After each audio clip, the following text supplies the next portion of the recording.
India increased diplomatic pressure on Iran after the deadly attack on a commercial ship in the Strait of Hormuz, which killed an Indian sailor. Iran kills Indian sailor as India breaks neutrality and turns the attack in the Strait of Hormuz into a direct diplomatic confrontation with Tehran. On Tuesday, July 14, 2026, New Delhi summoned the deputy head of the Iranian mission and lodged a formal protest. After Iranian cruise missiles, according to the Ministry of Defense of the United Arab Emirates, hit the oil tankers MT Al-Baha, Riyah, and MT Mombasa in the southern part of the strait within Omani territorial waters. In the Strait of Hormuz, two ships flying the flag of the United Arab Emirates were attacked, one of them, the Al-Mombasa, and the second, the Al-Bahia. In the attack on the Al-Mombasa, an Indian sailor was killed and 6 others were injured. Now, the Indian government, through the Ministry of External Affairs, summoned the top Iranian diplomat, the deputy chief of mission, the deputy ambassador, and lodged a strong protest. A strong diplomatic note was handed to him regarding this attack that took place. India defended freedom of navigation in the Strait of Hormuz, stating that commercial ships should not be attacked in any way. It's worth remembering that a few weeks ago, the main Iranian diplomat was also summoned in a similar way, when likewise an Indian citizen was killed, a sailor, and others were injured. On other occasions, we also summoned the deputy chief of mission of the American embassy on 2 occasions in a similar way.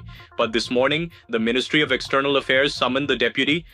The updated report from the Indian government indicates 1 sailor killed and 10 Indians injured, 2 of them in serious condition. The 2 ships were carrying 30 Indian crew members with 46 people on board.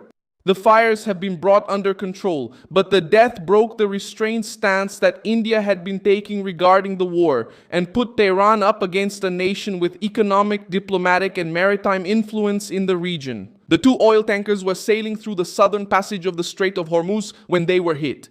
The attack caused fires and significant damage, but the crews managed to control the flames. The Indian sailor who died was on the MT Al-Bahia, according to the latest statement from New Delhi. Another Indian on the same ship was injured. On the MT Mombasa, 9 Indians were injured, 2 of them seriously. India's update revised the initial report released by the United Arab Emirates, which had indicated a total of 8 injured. Iran lodged a formal protest. Concerns were raised about the killing of the Indian sailor and the injury of 6 other Indians. In recent days, after the end of the ceasefire and the intensification of the war, the Strait of Hormuz, Iran, and countries like Bahrain, Kuwait, and the United Arab Emirates have come under attack. There is a large Indian diaspora working in the United Arab Emirates and West Asia. Also, Indian sailors are the largest workforce on trade routes in the Strait of Hormuz and in other connectivity projects. Not everything is going well diplomatically. India tries to build bridges. However, Indian sailors have been repeatedly attacked. The difference shows how the numbers were adjusted in the hours following the attack. Iran's Revolutionary Guard claimed to have hit 2 supertankers, which allegedly ignored warnings, turned off navigation systems, and tried to pass through a route considered forbidden by Tehran. The group did not formally identify the ships in the statement cited by the international press. Even so, the Iranian justification reveals the method used to apply pressure: navigation. Tehran tries to decide which vessels can cross the strait and targets any ship that follows a route supported by the United States. The result was the death of a civilian worker from a nation that had not entered the war militarily. India also reported that its representatives in the United Arab Emirates are monitoring the injured and providing support to the families. It is making it clear that the old caution cannot continue when Indian citizens are killed on commercial ships. The Ministry of Foreign Affairs summoned the deputy chief of mission of the Iranian embassy in New Delhi and expressed its strong concerns about the incident. India reacted to the incident in the Strait of Hormuz. An Indian national died in an attack on a United Arab Emirates oil tanker. In light of this, the Ministry of Foreign Affairs summoned the deputy chief of mission of Iran. Let's go straight to Aditya Rakau. Aditya, India has reacted strongly to the death of an Indian sailor in the Strait of Hormuz in an Iranian attack. The Ministry of Foreign Affairs is summoning Iran's deputy chief of mission. Exactly, this is a major development at this moment, just a few hours after the Indian national was killed in the Iranian attack with ballistic and cruise missiles in the Strait.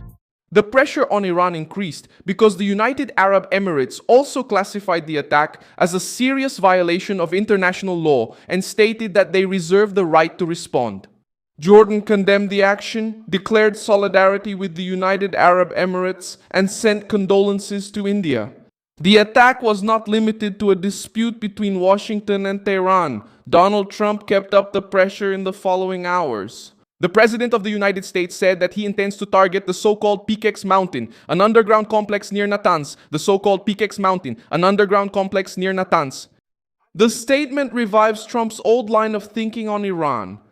In a 1988 interview, he was already advocating for a tough response against Tehran and mentioned taking Karg Island if American men or ships were attacked. Almost 4 decades later, the Strait of Hormuz, Karg Island, and the facilities near Natanz remain at the center of his strategy. Peakex Mountain houses deep and protected tunnels, but analyses published by the Institute for Science and International Security indicate that the complex is still under construction, does not yet have facilities ready to operate, and is not considered an enriched uranium depot at this time.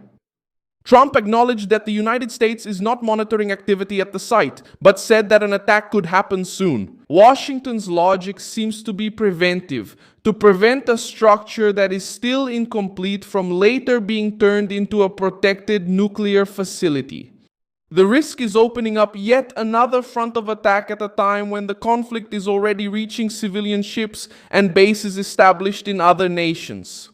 Iran also launched missiles at a United States Army base in Jordan. Amman reported that 4 ballistic missiles were shot down and that there were no deaths in the attack. Images attributed to Jordanian facilities are circulating on social media. The confirmed fact is that Tehran attacked Jordanian territory again because of the American military presence, spreading the pressure beyond its borders and increasing tensions with Arab governments. Benjamin Netanyahu responded in Dimona with a warning to Iranian leaders. Prepared for any scenario? I can only say one thing to you. No, I'll say this to the current leaders of Iran. Don't think for a moment that there will be peace if you attack us. Don't count on there being a repeat, because it won't be a repeat. What happened was powerful enough. It will be a different response, much more powerful. The days are over when someone attacked us and we didn't respond with full force. We did this to the axis of evil in Iran, and we will continue to do this to anyone who harms us. The Prime Minister of Israel stated that any new attack against its territory will receive a stronger response than before, and that Israel will no longer accept aggression without responding with greater force. The statement aligns Israeli rhetoric with the tougher line pushed by the United States at a time when Trump threatens sanctions and maintains operations against Iranian positions.